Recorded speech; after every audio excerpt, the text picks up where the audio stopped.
just got told that I had to follow these last three speakers, and I can't do that, so I'm not even going to try.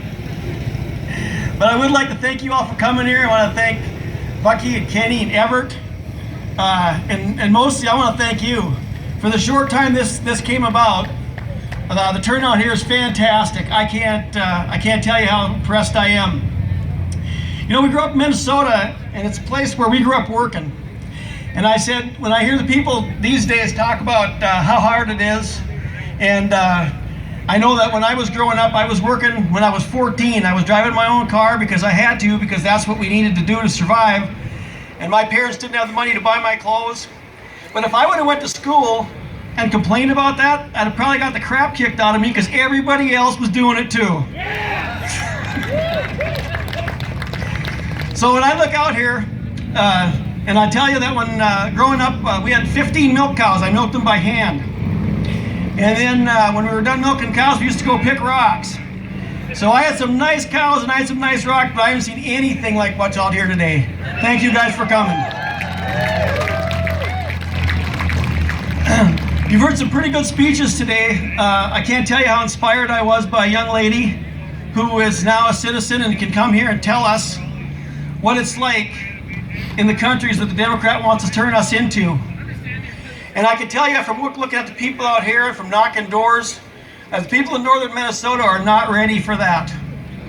And if they're looking for a fight, they're going to get it. I always tell folks as Republicans, we don't want to go out and impose our position on anybody else. We're free. We have rights that are ordained us by God. Unalienable rights ordained us by God.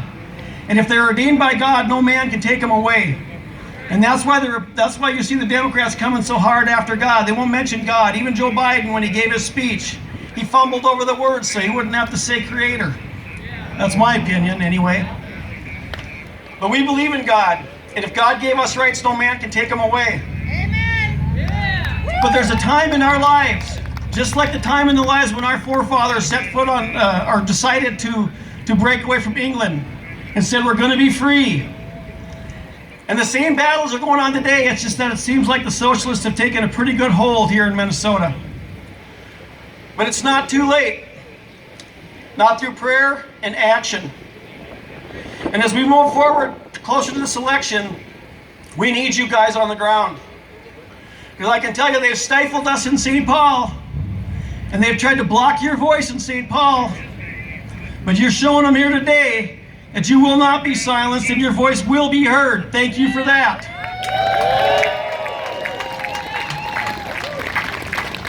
So I'm gonna cut my speech short because thankfully for me, my predecessor said, I think that a lot of things that need to be said, and I'm not gonna bore you when you got music waiting for you here today. But if you're tired of this, like I am, then we need you on the ground. We need you with us. So thank you for being here, and thank you for showing us that you're willing to do this for your country, for your God, and for your children. Because I'll tell you right now, as a man who's 60 years old, I could probably do without going and putting up with the nonsense in St. Paul, but I got 15 grandkids and I got 6 kids. And I'm not going to leave them less than what somebody left me. So thank you today.